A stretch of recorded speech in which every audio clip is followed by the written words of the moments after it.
우리는 오늘부터 마가복음 말씀을 통하여서 주시는 은혜를 좀 살펴보도록 하겠습니다. 제 개인적인 생각 같아서는 마가복음 전체를 차근차근 보았으면 좋겠지만 그렇게 보기보다는 또 마가복음을 보는 가운데 좀 중요한 부분을 또 은혜되는 부분을 좀 우리가 보는 시간을 가져보고자 합니다. 그래서 그 첫 번째 시간으로 오는 마가복음 2장에 나오는 예수님이 중풍병자를 고쳐주시는 내용에 대한 말씀입니다. 오늘 이 말씀은 마가복음만이 아니라 마태복음 9장에도 누가복음 15장에도 나오는 말씀입니다. 이미 아시는 바와 같이 본문을 간략히 한번 정리해보면 예수님께서 바로 앞에 내용에 보시면 나병 환자를 고쳐주셨을 때 그 나병 환자에게 침묵할 것에 대해서 말씀하셨지만 그가 예수님에 대한 소문을 다 퍼뜨려버렸습니다. 그래서 사람들이 너무나 많이 예수님께 몸을 통하여서 그분의 원래 사역을 할 수 없어서 마을에 쉽게 들어가지 않으셨던 상황이 비춰집니다. 근데 그 이후에 이제 어느 날 다시 예수님께서 가버나움에 들어가셨을 때 사람들이 예수님이 오셨다는 사실을 알게 되어지고 많은 사람들이 예수님께 몰려오게 되어집니다. 그 가운데 중풍병자를 메고 왔던 사람들이 있었고 병자를 메고 왔지만 실제 예수님 앞에 갈 수 없는 한계가 있었습니다. 그래서 그들의 생각은 이제 예수님께 계신 집의 지붕을 다 뜯고 그 지붕에서 예수님께 가장 가까이 이 병자를 내리는 것이 목적이었고 실제 그렇게 행하였습니다. 예수님은 바로 그 사람을 만나게 되어주고 그 사람의 믿음을 보시고 그 사람을 치유하고 회복하시는 내용들이 본문에 나와 있습니다. 그리고 이 과정 가운데 서기관이 예수님에 대해서 품었던 마음과 말에 대해서 예수님 다시 그 말을 바로잡아 주시는 내용도 함께 포함되어 있습니다. 이것이 오늘 본문의 내용이고 아마 여러분과 제가 이미 잘 알고 있는 복음서 말씀 가운데 한 부분일 것입니다. 자, 그런데 그럼에도 불구하고 우리가 이 말씀을 좀 다루면서 우리가 알고 있는 믿음의 지식이 위해 주신 또 다른 은혜를 좀 찾아보고자 합니다. 자, 첫 번째 볼 수 있는 것은 무엇이냐면 오늘 본문에선 적극적이고 간절한 믿음에 대한 도전을 우리에게 하고 있습니다. 다시 말씀드립니다. 오늘 본문에서는 적극적이고 간절한 믿음에 대한 도전을 우리에게 던지고 있다는 것이죠. 여러분, 예수님이 그동안 만나신 병자들, 환자들 사실은 수없이 많을 것입니다. 직접 대면하셨든 아니면 말씀으로 치유하셨든 정말로 수없이 많은 경우에 환자들을 대하셨을 것입니다. 그런데 오늘 본문이 보여주는 이 중풍병자의 특징이 무엇일까요? 이 중풍병자의 어떤 다른 병자와 다른 면이 무엇일까요? 아마 가장 다른 면은 이 병자를 예수님께 만나게 하기 위해서 전혀 그들의 집이 아닌 전혀 모르는 사람의 집의 지붕까지 뜯어내면서 그 병자를 내리고 있다는 것이 굉장히 다른 면일 것입니다. 새로운 면이기도 하고 독특한 면일 것입니다. 여러분, 굉장히 중요한 것은 이 병자를 메고 온 사람들이 누군지에 대해서 나와 있지 않습니다. 이 병자가 어떤 관계성이 있는지에서 나와 있지 않습니다. 아마 여러분과 제가 짐작하기로는 그의 가족이지 않을까, 그의 친구와 지인이지 않을까를 생각해보게 되었습니다. 그런데 오늘 본문과 마태복음과 누가복음을 보아도 그들이 누구였다고 말하지는 않습니다. 근데 분명한 것은 적어도 그들의 마음 가운데 이 병자를 예수님께 만나게 하기 위한 의지는 불타오른다는 것이죠. 절대 식어지지 않습니다. 근데 그 의지와 마음은 좀 우리가 이해할 수 있는데 한 가지 흥미로운 점은 지금 그들의 행동이 상식적인 범위 내에서 이해하기는 좀 힘들다는 것이죠. 자신이 알고 있는 이 환자를 낫게 하고 싶은 그 마음, 이 환자 예수님께 뵙게 하고 싶은 그 마음은 충분히 이해가 되는데 그렇다고 해서 이렇게 행동하는 것은 상식적인 범위 내에서 우리가 옳다, 맞다라고 얘기하기는 좀 어렵다는 것입니다. 여러분, 어떤 면이 보여지죠? 다른 사람의 집 지붕을 뜯어냅니다. 허락을 받았는지 안 받았는지 잘 모르겠지만 적어도 내 집이 아니라 전혀 모든 사람의 집의 지붕을 마음껏 뜯어내서 지금 이렇게 자신들의 목적을 이루고 있습니다. 아무리 그들이 원하는 게 있다 하더라도 타인의 재산, 타인의 소유에 대해서 함부로 이렇게 침범하는 것은 그렇게 옳아 보이지는 않는다는 것이죠. 두 번째 볼 수 있는 것은 지금 그들이 예수님께 못 가는 이유는 사람들이 많기 때문입니다. 사실은 그 사람들은 그냥 구경꾼들이 아니라는 것이죠. 그 사람들 역시 예수님을 만나 뵙고 자신과 자신의 가족의 병을 낫게 하기 위해서 기다리고 있는 또 다른 환자들, 또 다른 중요한 목적이 있는 사람들입니다. 근데 그 사람들은 지금 그 밀리는 자리, 그 많은 자리의 순서를 기다리고 있는데 지금 이 사람들은 그 모든 절차를 넘어선 상태에서 지붕을 뜯어서 환자를 내리고 있습니다. 그럼 세상 말로 어떤 말일까요? 새치기잖아요, 새치기. 그렇죠? 가로치기잖아요. 원래 질서 있게 해야 되는데 지금 이 질서를 어기고 있지 않습니까? 근데 이것이 정말 상식적으로 이해할 수 없다는 것이죠. 여러분, 우리가 객관적으로 보아도 화가 나는 일인데 우리가 거기 있는 당사자였다면 어떠실까요? 정말 내 앞에 수많은 사람들이 기다리고 있는데 이런 일들이 있다면 어떻게 될까요? 너무나 마음이 상한 일이고 너무나 황당한 일이라는 것이죠. 그래서 우리가 볼 때에는 그들의 그 모습은 믿음의 모습이라기보다 어떤 간절한 모습이라기보다 심정은 이해되지만 보여지는 것은 예의 없고 배려심 없고 사랑도 없고 욕심의 극치의 모습이 지금 그들의 모습이라는 것이죠. 절대 이해할 수 없는 모습입니다. 그런데 흥미로운 것은 예수님도 이 상황을 다 보고 있으시고 이 상황을 다 그 현장에 있으심에도 불구하고 예수님은 그들의 모습을 믿음의 열심으로 보고 있으시다는 사실입니다. 상식적으로 예의 없고 극히 이기적인 모습을 보시기보다 그들의 믿음의 열정으로 그대로 보고 있으십니다. 그리고 마태복음 9장에 보시게 되어지면 9장 2절에 이렇게 얘기하고 있습니다. 침상에 두은 중풍병자를 사람들이 데리고 오거늘 예수께서 그들의 믿음을 보시고 중풍병자에게 이루시되 라고 씁니다. 그 상황을 다 보시면서 예수님은 지금 그들의 믿음을 보셨다라고 성경이 말하고 있습니다. 그리고 오늘 본문도 마찬가지죠. 5절 보시 말하고 있습니다. 예수께서 그들의 믿음을 보시고 라고 얘기하고 있습니다. 그 이후에 어떤 그들의 행동에 대한 질책이나 어떤 꾸지람이 전혀 들어있지 않습니다. 주님이 보시기에는 그것 자체가 그들의 믿음이라는 것이죠. 어떤 열심과 열정이라는 것입니다. 다만 우리가 오해하지 말 것은 이것이 믿음의 정답은 아닙니다. 이렇게 행동하는 것이, 이렇게 생각하는 것이, 이렇게 어떤 결론을 내리는 것이 믿음의 가장 모범적인 것은 아닙니다. 또한 마찬가지로 누군가를 밟아 이겨야지만, 어떤 경쟁에서 1등을 해야지만 주님을 만나고 주님께 은혜를 입는 건 역시는 아닙니다. 다만 그럼에도 불구하고 주께서 보실 때에도 그들의 이 모습이 상식적이지 않음에도 불구하고 일반적이지 않음에도 불구하고 주님은 그들의 모습을 믿음으로 보아주고 계십니다. 그들의 간절함과 절박함에서 나오는 행위임에 대해서 그것을 보아주고 있으시다는 것이죠. 객관적으로 말씀드린 바와 같이 옳은 것이 아니고 이렇게 행해야 할 것은 아니지만 그러나 그럼에도 불구하고 이들의 입장에서 나오는 간절함에 대해서 예수님은 그 의미를 보고 있으십니다. 그럼 이들은 어떤 마음을 갖고 있을까요? 이것이 정답이야, 이것이 옳은가 이런 것을 갖고 있을까요? 그럼 이들도 아마 그런 생각이 있었을 것입니다. 자신들의 이런 행동이, 남의 집에 지붕을 뜯는 행동이, 남들보다 앞서 이 순서를 가고 있는 행동이 옳지 않은 것을 그들도 아마 양심적으로 알고 있을 것입니다. 그럼 어떤 각오가 있을까요? 사람들이 나를 비난해도, 사람들이 우리를 욕해도, 내가 이 지붕을 뜯어낸 값을 보상해도, 그래도 뭐가 급한 거예요? 지금 내가 데리고 있는 이 환자를 주님께 만나게 하는 것이 적어도 그들의 마음에서 지금 더 급한 문제입니다. 비난과 따가운 시선과 그리고 보상해야 될 값을 예상하면서도 지금 그들이 이렇게 행하고 있다는 것이죠. 한번 이것을 여러분과 저의 일상에 한번 비춰볼까요? 여러분, 지금 제가 제 차에, 우리 당사자가 우리 차에, 내 차에 지금 뇌졸중으로 쓰러져 있는 내 가족을 태우고 있습니다. 119를 부르는 게 많지만 지금 여러 가지 상황이 안 돼서 지금 이 가족을 태우고 병원에 가야 합니다. 그럼 어떻게 운전하실래요? 내비게이션 켜고 과속 지키면서 신호 지키면서 하실래요? 평소에는 그렇게 하는 게 맞죠? 그게 당연한 운전법이죠. 그러나 지금 상황에서 아마 그렇지 않을 것입니다. 골든타임을 지키기 위해서 신호도 때로는 여러 가지 사선도 과속도 지금 나한테는 중요하지 않습니다.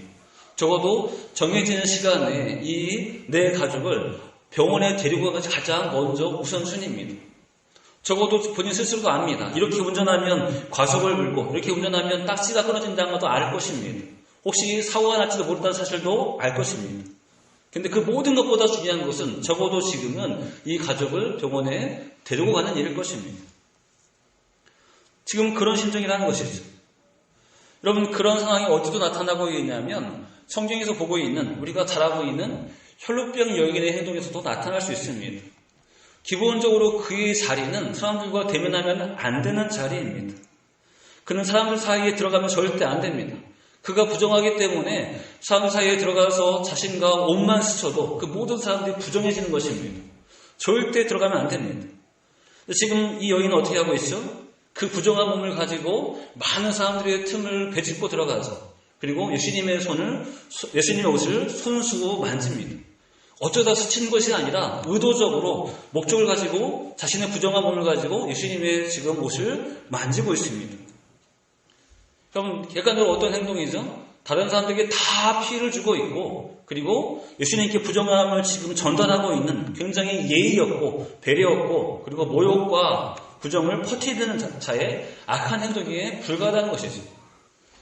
절대 이해할 수 없습니다. 절대 옳지 않습니다. 근데 마찬가지로 주님은 이 여인의 모습을 볼 때 그의 부정함을 지금 꾸짖지 않으십니다. 왜 무리 가운데 파고 들어왔는지에 대해서 꾸짖지 않으십니다. 지금 오직 그 여인의 믿음을 보시고 그를 칭찬하시고 그를 치료하시고 그를 돌려보내셨던 것이 예수님께서 보셨던 시선입니다. 여러분, 이것이 정답은 아닙니다. 그러나 우리가 무엇을 보셔야 될까요? 여러분과 저의 절박한 문제를 두고 다른 어떤 값을 치르더라도 다른 어떤 손가락질을 받는다 하더라도 우리가 주님께 가고 싶은 그 갈망함과 열정이 있느냐를 다시 한번 우리는 우리 스스로에게 질문으로 던져 보셔야 합니다. 마태복음 11장 12절에서 이런 말씀이 있습니다. 세례 요한 때부터 지금까지 천국은 침노를 당하나니 침노하는 자는 빼앗느니라. 아멘. 근데 이 말씀을 현대어 번역으로 보면 다시 한번 이렇게 말하고 있습니다. 세례 요한 때부터 지금까지 하늘나라는 침략을 당하고 있다. 그리고 침략하는 사람이 그 나라를 빼앗는다. 아멘. 그럼 천국은 침략하는 곳인가요? 다른 사람들 다 물리치고 나만 그곳을 차지하는 곳이 천국일까요? 경쟁에서 1등한 사람만, 힘센 사람만, 능력 있는 사람만, 남들보다 나은 사람만 차지하는 것이 천국일까요? 그렇지 않습니다. 복음은 누구에게나 열려있고 예수님을 믿는 사람들은 누구에게나 천국에게 열려있습니다. 근데 적어도 열정으로 본다면, 천국에 대한 갈망으로 본다면 마치 침노한 자 같은 열정이 필요하다는 것입니다. 그런 열정으로 천국을 사모하는 마음이 필요하다는 것입니다. 오늘 이들의 행동이 여러분과 저의 상식에선 이해할 수 없습니다. 그 누구도 상식적으로 이해할 수 없습니다. 그러나 주님은 그들을 대하실 때 혈병 앓는 여인을 대할 때 상식으로 대하지 않으십니다. 믿음에 대한 갈급함과 열망과 열정으로 그들을 보아주시고 그래서 그들의 믿음을 인정해 주고 있으십니다. 여러분과 저의 믿음을 다시 한번 점검하실 때 우리가 남에게 피해를 줘야 한다는 개념에서 말씀드리고자 함이 아니라 여러분과 저의 목마름과 갈급함, 값을 치르더라도 욕을 먹더라도 내가 주를 만나겠다는 그 갈급함이 우리의 믿음에 끌어오르는지 타오르는지 다시 한번 점검하시고 이 뜨거운 믿음으로 다시 주 앞에 나아갈 수 있는 우리 모두가 되시기를 주의 이름으로 축원합니다. 두 번째 보시는 것은 우리는 주님 앞에 내가 원하는 것이 아닌 주님이 주시는 은혜와 복을 받는 삶을 살아야 합니다. 내가 원하는 것, 내가 구하는 것에 대한 답이 아닌 주께서 주시고자 하는 것을 받는 것이 진정한 복임을 우리는 알아야 합니다. 우리 한번 이렇게 생각해 보실까요? 만약 오늘 주님 여러분과 저에게 찾아오셔서 이렇게 물으신다면 어떻게 하시겠습니까? 내가 너에게 무엇을 도와줄까? 내가 너에게 무엇을 해결해 줄까라고 물으신다면 여러분들은 그 주님 앞에 어떤 문제를 고하시겠습니까? 각자마다 내용이 다 다르겠죠? 근데 적어도 내가 지금 고민하는 많은 문제들, 내가 살아오면서 겪었던 그 많은 문제들 가운데 주님이 나한테 기회를 주시면 그 많은 문제들 가운데 무엇을 내놓을까요? 적어도 내 개인적으로는 가장 절박하고 가장 중요하고 하루빨리 해결받아야 될 바로 그 문제를 내놓지 않으시겠습니까?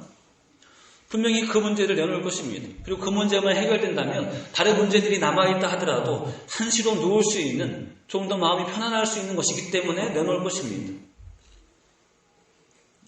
여러분 그런 눈으로 보지 마세요. 목사님 그럴 일은 없어요. 보지 마세요. 한번 우리가 예를 들어 보는 겁니다. 그렇죠? 자 그런데 오늘 이 사람들도 그런 문제가 있다는 것이죠. 근데 흥미로운 것은 주님은 지금 사실은 그들이 구하는 것이 아니라 주님께서 중요하게 여기시는 것을 그들에게 주고 있으십니다. 우리한테 예를 든다면 내가 정말로 급한 것을 주님께 구할 때 주님이 여러분과 저의 심정은 이해할 수 있습니다. 아 그럴만하지. 급할만하지. 그게 정말 나한테 말할 만한 문제지 라고 이해할 수 있습니다. 근데 주님이 그래 내가 그거 고쳐줄게라고 하기보다 그거 아니고 난 너한테 이걸 줄래 라고 말씀하신다면 이런 건 저는 어떨까요? 나는 정말 급한 문제라서 말씀드렸는데 왜 주님은 내 이 급한 문제를 무시하실까요? 왜 이것을 인정해주지 않으실까요? 왜 내가 구하지도 않는 다른 것을 주시겠다고 하실까요? 이상하지 않겠습니까? 오늘 본문이 지금 그것을 보여주고 있습니다. 여러분 볼까요? 5절부터 10절 한번 우리가 보실 때 무엇이 보이냐면 중풍병자를 메고 온 사람들이 절박한 믿음의 핵심, 문제의 핵심은 무엇이었죠? 지금 우리가 메고 있는 이 사람의 병이 나아지는 것입니다. 이것이 그들의 가장 절박한 문제였고 이것 때문에 그들은 지붕을 뜯고 있고 욕먹는 것을 감수하고 있고 이것에 대한 보상까지도 그들을 생각하고 있습니다. 다른 말로 얘기하면 이 환자의 병이 나아지는 것만 우리가 누릴 수 있다면 다른 모든 것은 문제가 되지 않을 만큼 가장 중요하고 절박한 문제인 것을 볼 수 있습니다. 그래서 핵심은 지금 이 사람들이 주님께 나왔을 때 이 병자가 자유하다면 이 병자가 치료받고 이제 건강하다면 다른 것은 필요 없이 그들은 늘 기쁜 마음으로 돌아갈 것입니다. 만족합니다. 충분합니다. 믿음의 목적을 달성했다고 할 수 있습니다. 그렇죠? 근데 말씀 보시면 뭐하죠? 예수님은 그들의 믿음을 보셨음에도 불구하고 그 목마름을 보셨음에도 불구하고 실제로는 전혀 다른 것을 주시고자 한다는 것이죠. 그럼 5절 볼까요? 여러분 한번 같이 읽겠습니다. 5절 시작.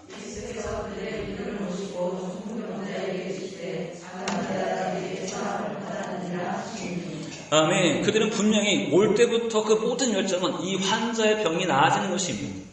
주님이 진짜 주시는 선포는 무엇이냐면 작은 자야 내 죄사함을 받았느니라 하시니. 아멘. 그러면 이 메고 온 사람들이 볼 때 그들의 심정이 어떨까요? 그냥 일반적인 표현으로 헐이잖아. 헐. 왜 이걸 주시지? 황당하네 이렇게 하지 않을까요? 왜 이걸 말씀하시지? 이건 우리가 별로 관심 없어 하는 거 하지 않을까요? 그렇죠? 내가 원하는 것, 내가 바라는 것을 바라는 것이 아닙니다. 그러나 주님은 그 모든 믿음을 보셨지만, 그 열정을 보셨지만, 주께서 이것을 먼저 주시기를 원하십니다. 근데 흥미로운 점은 사실은 예수님의 입장에서도 그들이 원했던 것을 주시면 더 편안하고 더 그냥 순조로울 수 있습니다. 어떤 다른 오해를 사거나 비난을 갖기보다 그냥 이 문제를 깔끔하게 그냥 해결하고 넘어갈 수 있습니다. 자, 다음 사람에게 할 수 있습니다. 그렇죠? 왜냐하면 바로 이 5절 때문에 서기관들이 어떻게 생각하고 있냐면 6절을 말하고 있습니다. 6절과 10절 말하고 있습니다. 어떤 서기관들이 거기에 앉아서 마음에 생각하기를 이 사람이 어찌 이렇게 말하는가? 신성모독이로다. 오직 하나님 한 분 외에는 누가 등이 죄를 사하겠느냐? 아멘. 여러분 그들의 말이 옳은 것은 아닙니다. 그들도 지금 오해하고 있습니다. 근데 분명한 것은 예수님이 그냥 그들이 원했던 대로 병만 고쳐주었다면 이런 오해를 살 필요가 없다는 것이죠. 이런 비난을 받을 이유도 없습니다. 굳이 문제를 복잡하게 만들 이유가 없다는 것이죠. 자, 그런데 예수님은 그럼에도 불구하고 이 서기관들이 있다는 사실도 알고 이 말을 선포할 때 그들이 어떻게 반응할지를 알면도 불구하고 주님은 그 모든 것을 감수하고도 무엇을 말씀하시냐면 이 사람의 죄사함을 먼저 선포하십니다. 그들이 원했던 것도 때로는 순조로운 것도 아닌 편안한 것도 아님에도 불구하고 주님은 이것을 포기하지 않으십니다. 그리고 그 이유를 8절부터 10절에서 조금 더 구체적으로 분명하게 말씀하십니다. 8절 말합니다. 서기관을 향한 말이겠죠. 그들이 속으로 이렇게 생각하는 줄 예수께서 곧 중심에 아시고 이르시되 어찌하여 이것을 마음에 생각하느냐. 9절 중풍병자에게 내 죄사함을 받았니라 하는 말과 일어나 내 삶을 가지고 걸어가라 하는 말 중에서 어떤 것이 쉽겠느냐. 그러나 인자는 땅에서 죄사하는 권세가 있는 줄을 너희에게 알게 하려 하노라 하시고 중풍병자에게 말씀하시되 아멘. 주님은 이미 그들의 모든 이 오해도 다 알고 있습니다. 이 문제가 어떤 것을 의미하는지도 알고 있습니다. 그러나 주님은 다른 목적이 있다는 것이죠. 여러분 9절 볼까요? 주님도 아시죠? 무엇이 순조로운지 아십니다. 병자에게 죄사함 선포하는 것과 이 병이 나음 선포하는 것 중에 사실은 주님 입장에서도 굳이 비교한다면 그냥 병을 낫게 해주는 것이 더 쉬운 일입니다. 더 편한 일이고 더 깔끔한 일입니다. 그런데 그럼에도 불구하고 주님은 앞에서 본 것과 같이 이 병자의 죄사함을 선포하십니다. 목적이 무엇이죠? 10절에 나와 있죠. 인자가 내가 땅에서 죄를 사하는 권세가 있는 줄을 너희로 알게 하려 하노라 하십니다. 이것이 목적이었습니다. 자, 그러면 예수님께서 죄사하는 권세가 있는 것을 선포하는 것과 이 예수님 앞에 있는 중풍병자와 관계가 있을까요? 없을까요? 저는 예수님은 이 병자는 신경 쓰지 않고 나에 대해서만 자랑하기 위해서, 나에 대해서만 드러나기 위해서 이런 선포를 하실까요? 그렇지 않겠죠? 이미 아시겠지만 제가 좀 설명해 보겠습니다. 여러분, 이들이 온 목적은 지금 앓고 있는 병, 지금 지인의 이 고통을 해결해 주는 것이 그들의 목적이고 이것이 전부였습니다. 주님은 그들의 목적도 알고 있고 무엇을 필요로 하는지도 알고 있었습니다. 근데 그럼에도 불구하고 그들 앞에서 죄사하는 권세를 지금 드러내고 있으시다는 것이죠. 그리고 그 목적은 무엇이냐면 예수님은 지금 이 중풍병자에게 단순히 육신의 질병만을 낫게 하기 위한 것이 아니라 그의 죄를 사해주고 있으십니다. 그리고 그의 죄를 사해주었다는 것은 죄인된 한 심령이 모든 죄에 대한 문제를 해결받고 이제는 몸의 치료만이 아니라 영원한 구원으로, 영원한 축복으로 들어가게 하시기 위해서 죄를 선포해 주시는 것입니다. 그건 무엇이죠? 그들이 구한 것보다 더 좋은 것, 더 귀한 것, 더 영광스러운 것을 지금 주고 있으시다는 것이죠. 여러분, 이것이 우리한테 굉장히 중요한 메시지입니다. 우리는 주 앞에 나갈 때 무엇을 갖고 나가죠? 물론 찬양과 경배를 드리기 위해서 나가지만 때로는 여러분과 저의 갈급한 가운데 우리의 필요를 구합니다. 하나님, 우리 자녀를, 하나님 물질의 문제를, 가정의 고통을, 때로 여러 가지 부부의 관계성을 두고 하나님께 기도하며 나갑니다. 이것만 해결되면 뭔가 좀 속이 편할 것 같아요. 이것만 해결되면 믿음의 보람이 좀 느껴질 것 같아요. 그래서 우리는 그것을 붙잡고 나갑니다. 그것만 해결돼도 충분할 것 같습니다. 근데 주님은 그 모든 기도를 들으시고 그 모든 필요의 이유를 아시지만 정말 주시고자 하는 것은 무엇이냐면 그보다 더 좋은 것을 주시기 원하신다는 사실입니다. 여러분, 매번 들으니까 별 의미 없어 보이죠? 매번 들어보니까 그냥 그런 것 같아 보이죠? 그러나 죄가 사함받는다는 것, 우리 영혼이 구원받는 것보다 더 큰 복은 없습니다. 주님 오늘 이 환자에게 주를 믿고 있는 사람들에게 이것을 주시기를 원하신다는 것이죠.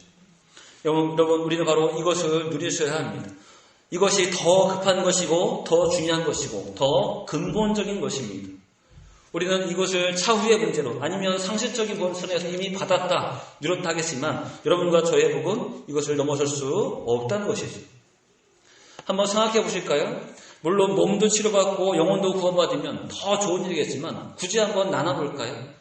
내가 구했던 거 다 응답받고 내가 이 땅을 살아가면서 필요한 것던 걸 다 채워지는데 그러나 죄사함의 은혜를 받지 못했다면 어떨까요? 반대로 내가 구해도 별로 응답이 없고 내가 피곤한데 힘든데 주님 도우심이 느껴지지 않는데 여러분과 저의 죄사함의 문제가 해결됐다면 어떨까요? 무엇이 더 큰 복이고 무엇이 더 중요한 복일까요?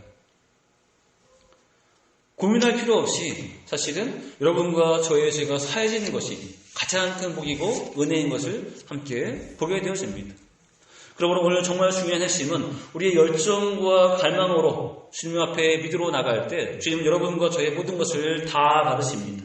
그러나 내가 구했던 문제만의 대답이 아니라 주님은 근본적으로 여러분과 저에게 가장 귀한 복을 주기를 원하십니다. 그 복은 이미 우리에게 선포되었고 그 복은 여러분과 저의 삶을 지배하고 있으십니다.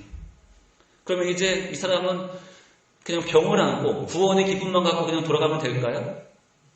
뭔가 좀 이렇게 어색하지 않을까요? 허전하지 않을까요? 그래서 정말 감사한 것은 무엇이냐면 바로 11절과 12절 말씀입니다. 우리 한번 2절 말씀 한번 읽어주겠습니다. 11절과 12절 있습니다. 시작!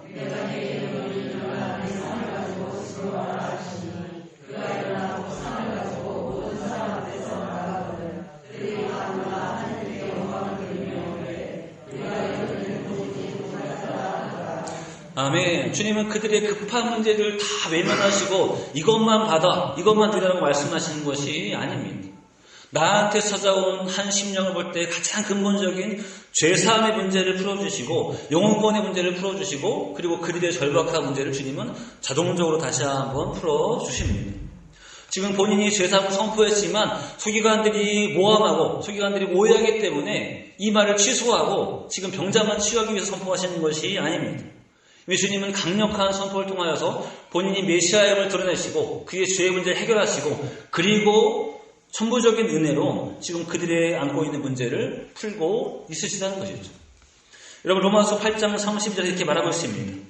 자기 아들을 아끼지 아니하시고 우리 모든 사람을 위하여 내어주시니가 어찌 그 아들과 함께 모든 것을 우리에게 주시지 아니하겠느냐. 아멘. 주님 여러분과 저의 죄의 문제를 풀어주시고 그리고 우리가 당면한 문제들도 풀어주심을 함께 볼 수 있습니다. 이제 말씀 한번 여러분과 저의 시선에서 한번 세 번째로 볼까요? 우리는 예수님을 바라보는 우리의 시선이 어느 것이 더 중요한지에 대해서 한번 본문을 통해서 정리해보고자 합니다. 중풍병자를 메고 온 사람들은 무엇이 중요했죠? 바로 이 병이 나아지는 것, 이 간구가 들어지는 것, 이 소원이 성취되는 것이 그들의 가장 중요한 중심이었습니다.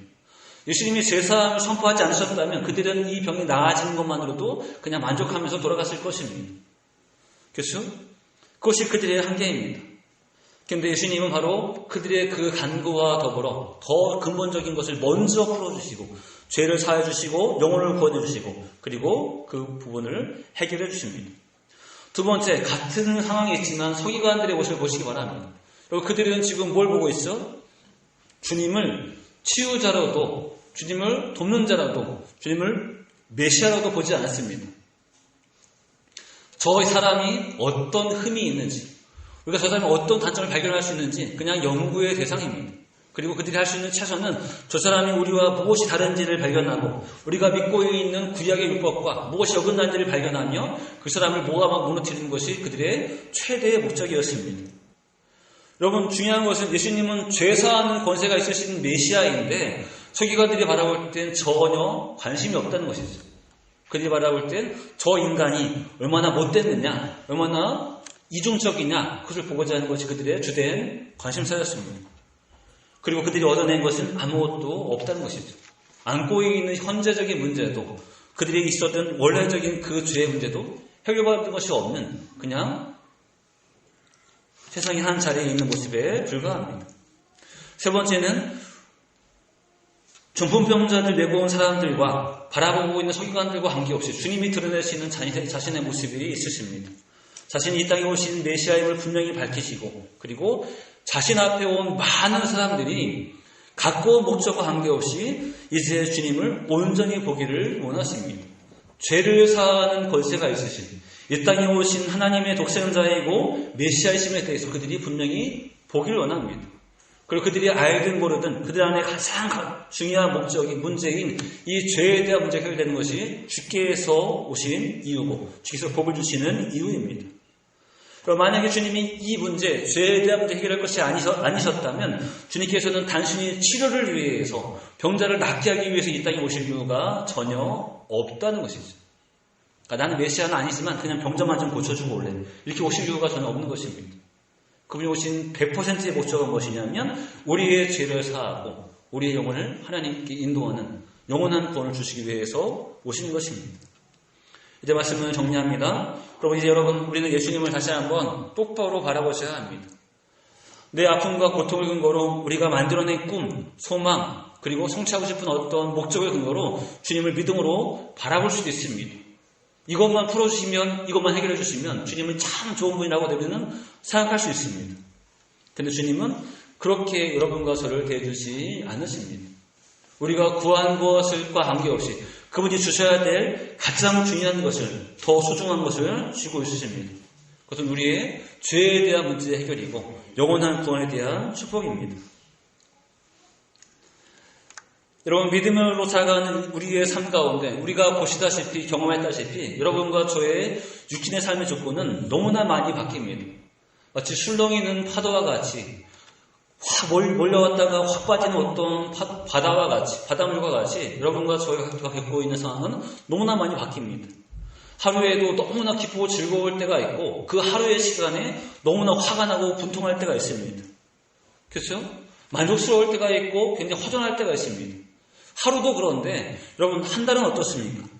1년은 어떻습니까? 우리의 삶은 너무나 변화가 많고 그 삶의 변화 가운데 너무나 많은 어떤 감정의 기복이 여러분과 저희 가운데 있습니다. 근데 놀라운 것은 그럼에도 불구하고 이 많은 변화 가운데, 이 많은 상황 가운데 여러분과 저의 마음이 늘 평안하고 늘 감사하고 늘 행복할 수 있는 비결이 있다는 것이죠. 그것은 무엇일까요? 우리가 믿음으로 바라보는 주님이 의사가 아니라, 부자가 아니라, 상담사가 아니라, 구제자가 아니라 우리가 바라보는 그 주님이 우리의 메시아일 때입니다. 여러분과 저의 삶의 가장 근본적인 문제, 그리고 가장 근본적인 구원의 문제를 풀어주셨을 때, 우리가 그 구원을 바라볼 때 여러분과 저의 삶에 혹시라도 환경이 어렵고 또 상황이 어려울 때라도 우리는 화가 나지 않을 수 있습니다. 우리는 평안하고 감사할 수 있습니다. 왜냐하면 가장 근본적인 문제가 풀렸기 때문이고, 근본적인 문제가 풀렸다는 것은 나머지 문제들도 주께서 돌보시고 함께 하신다는 신뢰가 있기 때문에 그렇습니다. 여러분, 이제 말씀을 진짜 정리합니다. 여러분과 저의 삶 가운데 주를 온전히 바라보시되 무엇이 더 소중한지를 바라보시고, 특별히 갈망하는 믿음, 갈급한 믿음, 절대적인 믿음으로 주님께 나아가셔서 우리가 이 큰 복을 누리시되 더 중요한 문제를 풀어내시고, 그리고 하나님 앞에 참된 평안을 누릴 수 있는 우리 모두가 되시기를 주 이름으로 축원합니다.